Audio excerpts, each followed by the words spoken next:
Assalamualaikum warahmatullahi wabarakatuh. Hamdan syukran lillah amma ba'd. Sahabat Indonesia Plural yang saya hormati dan saya banggakan. Baru tadi saya ngebahas. Nih kita lihat nih, ada gak orang yang kemudian menggoreng urusan kejadian yang di Lampung itu, telolit Lampung itu, yang berhasil dilumpuhkan oleh Densus 88. Ternyata ada yang berkomentar. Lihat channel Khozinuddin, dia membahas tentang kejadian yang di Lampung itu. Saya lihat bener dia menggoreng urusan ini. Ada pembodohan massal yang coba ingin ia lakukan.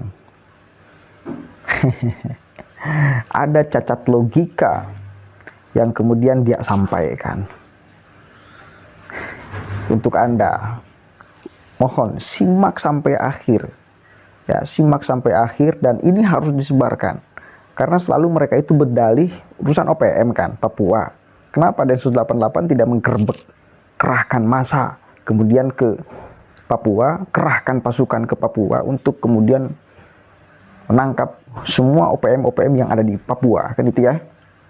Dalilnya itu, mereka dalilnya itu kan. Apa itu J itu cuma hantu, nggak jelas itu. Yang jelas nyata teroris itu ya OPM. Mereka selalu berdalil itu kan. Nah, kita akan bantah nanti dengan argumentasi bahwa ini adalah cacat logika, bahwa ini adalah upaya pembodohan massal. Ya, pembodohan itu hanya berlaku ucapannya kepada orang bodoh, kepada orang awam. Sasaran ucapan Khozinuddin itu orang awam, orang bodoh. Nanti satu kali lagi saya akan bantah dengan argumentasi. Kenapa Densus 88 pasukannya tidak dikerahkan ke OPM, menggerebek OPM di Papua tuh.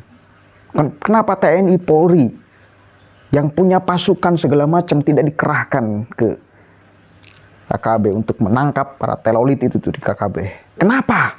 Nanti kita akan bahas. Sebelumnya kita simak dulu nih apa yang diucapkan oleh Khozinuddin. Bahkan gak segan-segan dia memframing bahwa ini adalah pengalihan isu. Gila. Memframing ini adalah pengalihan isu. Anjay. Ini. Perhatikan ini. Simak dulu nih kita sama-sama. Apa yang diucapkan oleh si goblok Khozinuddin. Dalam kasus terorisme Lampung ini ya, ada dua yang terbunuh. Ini kita memang harus teliti jeli ya, memisahkan antara fakta dan opini. Kalau kita bicara tentang adanya dua orang yang ditembak mati, itu adalah fakta. Kalau ada ya penggerbakan oleh Densus 88 50 orang itu adalah fakta. Tetapi ya kalau ya orang tadi terkait terorisme ini belum bisa kita simpulkan sebagai fakta, masih sekedar opini. Dan apalagi kalau ini dikaitkan dengan Jamaah Islami atau JI, ini juga masih opini. Kenapa demikian? Karena bagaimana bisa kita menyimpulkan itu dari JI sementara orang itu telah ditembak mati. Jadi orang yang kemudian disematkan bagian dari JI itu tidak bisa kemudian dimintai klarifikasi apakah benar dia JI atau tidak gitu. Dan kalau ya nantinya dibuatkan orang-orang seolah-olah menjadi saksi yang menjelaskan dua orang yang terbunuh itu adalah JI, siapa yang bisa menjamin yang lain ini bisa melakukan memberikan keterangan yang jujur dan tidak bisa dikonfrontir dengan orang yang dituduh anggota JI ini karena orangnya sudah ditembak mati duluan gitu. Itu yang pertama, sehingga kita tidak boleh gegabah dalam menerima berita. Kita harus benar-benar teliti memisahkan antara fakta dan opini, dan apalagi kalau opini itu punya nuansa atau tendensi atau framing ya yang jahat terhadap Islam dan kaum muslimin. Nah, biasanya framing jahat itu dikaitkan dengan jihad, ya, dengan syariat, dengan khilafah, dengan hijrah, dan berbagai terman-terman keagamaan yang itu dikenal sebagai bagian dari ajaran Islam. Nah ini ya, yang pemirsa subscriber channel harus waspada. Yang kedua, penembakan seperti ini sebenarnya mengulangi tindakan Densus 88 yang tidak taat hukum. Kenapa demikian? Karena begini. Dalam konteks penegakan hukum, tugas polisi itu bukan menembak mati atau bukan mengirim orang ke rumah sakit atau ke kuburan, bukan. Karena lagi-lagi ya, judulnya atau isunya adalah penegakan hukum, bukan perang. Kalau penegakan hukum, maka apapun yang terjadi, ya, orang yang dituduh teroris itu harus berujung ke pengadilan, bukan berujung ke kuburan. Kenapa demikian? Karena wewenang Densus 88 itu bukan wewenang eksekutorial, walaupun nanti bisa saja ya berdalih, ya diserang, membela diri seperti kasus KM 50 itu kita sudah sering lah mendengar keterangan seperti itu, dan kita tidak mendapatkan klarifikasi yang berimbang karena orangnya sudah dibunuh begitu. Sama juga seperti KM 50, polisi membela diri kemudian menembak 6 laskar FPI. Kita juga tidak bisa mendapatkan keterangan berimbang karena 6 anggota laskar sudah dibunuh. Sama juga ya ketika terjadi tragedi Kanjuruhan, ya, ini sudah cetawelolo ada ratusan yang meninggal juga, akhirnya yang disalahkan adalah angin gitu. Jadi dalam konteks masalah ini kita benar-benar harus teliti. Yang ketiga, kita juga harus mengaitkan ya apa yang terjadi di Lampung ini dengan kondisi yang terorisme yang terjadi yang benar-benar nyata, yang sebenarnya kalau ini diambil tindakan tegas kita juga akan memberikan dukungan kepada Densus 88. Misalnya apa, teror yang nyata dilakukan oleh gerakan OPM di Papua yang telah nyata juga korbannya, ada korban sipil, ya, bahkan ada polisi dan tentara. Juga yang dirusak sudah jelas, fasilitas strategis dan nasional maupun internasional, dan itu sudah diketahui banyak orang, buktinya tidak perlu. Jadi kalau Densus 88 melakukan penggerbakan, penembakan terhadap teroris OPM, ini saya ya, berapapun anggota OPM yang meninggal itu sudah dibenarkan oleh publik karena faktanya sudah ada bukti bahwa OPM telah melakukan kejahatan teror di tengah-tengah masyarakat kita. Nah, kalau terkait JI sampai hari ini kita tidak pernah mendengar satu saja nyawa yang menjadi korban karena ulah JI. Misalkan ada bom besar yang kemudian organisasi JI itu secara terbuka mengklaim bahwa itu pekerjaan mereka. Nah, barulah ya kita bisa percaya. Sampai hari ini JI ini kan seperti hantu saja. Ya, suaranya terus berdengung, tapi kita wujudnya tidak pernah tahu, dan kemudian dinarasikan bahwa oh ini berbahaya, lebih bahaya dari A, B, C, D.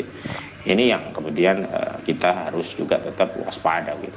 Dan yang keempat ini yang mau kita bahas, yang kita kaitkan adalah saya khawatir banyak kasus-kasus Densus ini bergerak kembali itu dengan ritme yang kita bisa duga ketika kita ada masalah lain yang ramai tiba-tiba muncul teroris, dulu juga begitu. Nah, yang utama adalah hari ini kan masalah yang paling krusial yang sedang dihadapi negara kita itu kan adanya kasus pencucian uang sebesar 349 triliun rupiah yang sudah diungkap oleh Menko Polhukam Mahfud MD di DPR RI beberapa waktu yang lalu. Oke, ada 3 poin besar di dalam ucapan Khosinuddin itu. Yang pertama,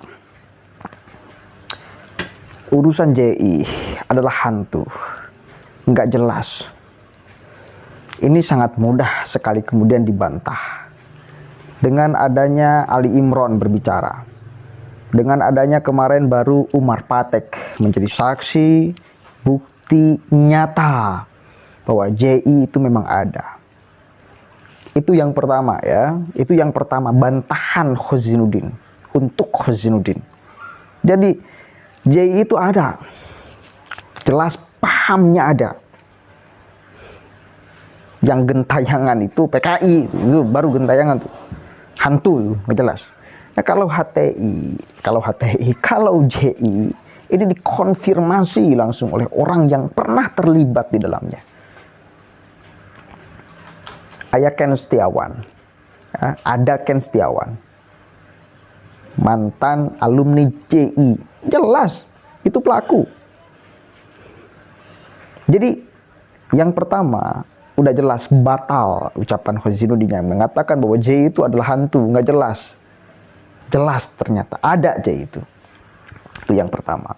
Kemudian yang kedua, dia mengatakan kenapa Densus 88 ya tidak mengerahkan massa, tidak mengerahkan pasukan untuk kemudian memberantas teroris di Papua.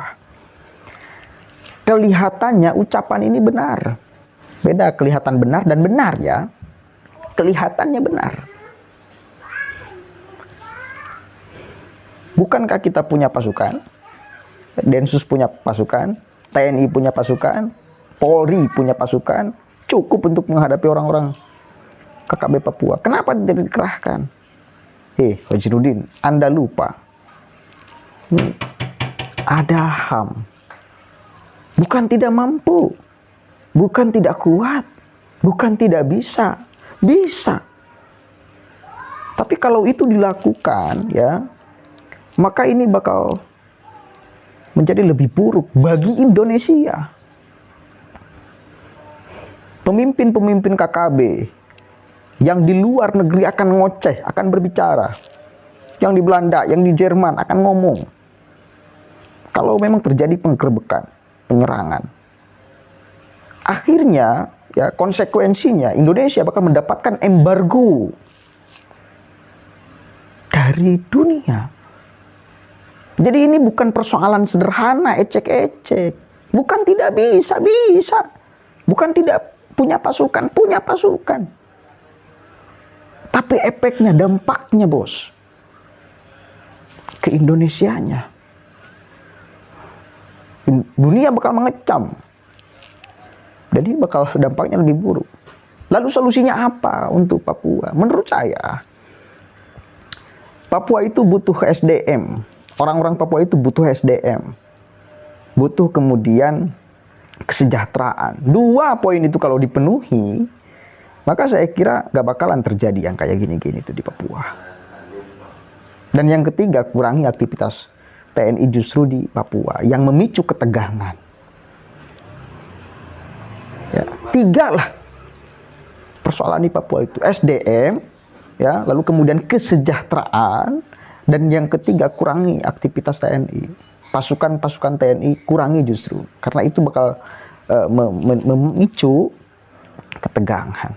Ya cukup yang jaga-jaga aja agar tidak lebih brutal. Karena kalau SDM-nya dipenuhi, kesejahteraannya kemudian, dan itu sudah mulai dibangun loh oleh pemerintah. Bagaimana orang-orang Papua kemudian dikirim ke pulau-pulau Jawa untuk sekolah gratis di sini. Ya, yang dianggap punya pendidikan yang lebih bagus daripada yang di sana. Ini adalah upaya ya untuk meningkatkan SDM orang Papua. Kalau sudah pintar-pintar ya, ini bakal terjadi kesadaran secara massal dan tidak akan ada yang seperti KKB itu. Yang kedua, kesejahteraan. Kesejahteraan sudah mulai dibangun, infrastruktur sudah mulai kemudian dibangun oleh pemerintah kita. Disamakan dengan kita. Jadi artinya upaya pemerintah itu sudah sangat tepat di dalam kemudian menangani urusan persoalan di Papua. Ya. 3 kuncinya Papua itu. Menurut saya. Jadi nggak benar juga kalau kemudian Anda seolah-olah memprovokasi agar Densus 88 pasukannya gerbek tuh KKB Papua. Nggak benar. Narasi-narasi seperti itu hanya diproduksi dan bakal diterima oleh orang awam, orang bodoh. Seolah-olah persoalan KKB ini hanya persoalan sederhana, hanya persoalan antara hidup dan mati. Bukan, ini persoalan besar. Ini bukan persoalan ecek-ecek. Bukan tidak bisa. Densus 88 mengerahkan pasukannya, TNI mengerahkan pasukannya, Polri mengerahkan pasukannya untuk kemudian menggerbek KKB. Bukan tidak bisa, itu hal yang sangat mudah.